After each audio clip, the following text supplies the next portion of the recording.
মুখ্যমন্ত্রী শুভেন্দু অধিকারীর ঘোষণা মতো সাকরাইলের রগড়া গ্রাম পঞ্চায়েতে শুরু হলো হর ঘর তিরঙ্গা যাত্রা। দেশপ্রেম ও জাতীয় ঐক্যের আহ্বান নিয়ে এদিন কর্মসূচির সূচনা হয়। উপস্থিত ছিলেন অঞ্চলের সহায়ক ও এলাকার বিশিষ্ট সমাজসেবী অনুপ চন্দ্র সহ ভিআরপি কর্মী এবং বিশিষ্ট সমাজসেবীরা। কর্মসূচি থেকে প্রচার করা হয় তিরঙ্গা শুধু আমাদের জাতীয় পতাকা নয়, এটি 140 কোটিরও বেশি ভারতবাসীর গর্ব, আত্মসম্মান ও ঐক্যের প্রতীক। হর ঘর তিরঙ্গা যাত্রার মাধ্যমে দেশপ্রেম ও জাতীয় ঐক্যের আহ্বানকে আরও শক্তিশালী করতে এরকম উদ্যোগ বলে গ্রাম পঞ্চায়েতের পক্ষ থেকে জানানো হয়। প্রতিটি ঘরে তিরঙ্গা উত্তোলনের মাধ্যমে দেশের প্রতি আমাদের শ্রদ্ধা ও ভালোবাসাকে আরও দৃঢ় করে তোলার কর্মযজ্ঞে সামিল হওয়ার আহ্বান করা হয়। প্রোগ্রামটা শুরু করলাম আজ হর হর তিরঙ্গা ঘর ঘর তিরঙ্গা।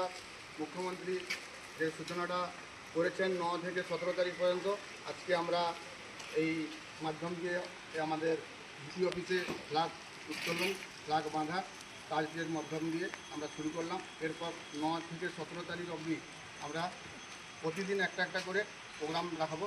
কোনো দিন ড্রয়িং প্রতিযোগিতা, কোনো দিন কুইজ প্রতিযোগিতা, কোনো দিন আমাদের র্যালি, এসবের মাধ্যম দিয়ে আমরা 9 থেকে 17 তারিখ অবধি এটা ঘর ঘর তিরঙ্গা উদযাপন করব। ভারত সরকারের এই হর ঘর তিরঙ্গা যে কর্মসূচি 9 তারিখ থেকে শুরু হলো, সেটা আমরা আজকের দিন থেকে আমরা শুরু করলাম। এই কর্মসূচির মূল উদ্দেশ্য হচ্ছে প্রতিটি ভারতবাসীর মধ্যে এই জাতীয় পতাকা, দেশত্ববোধ, প্রেম জাগিয়ে তোলা। আর সেটা আমরা আজকের দিন থেকে শুরু করলাম।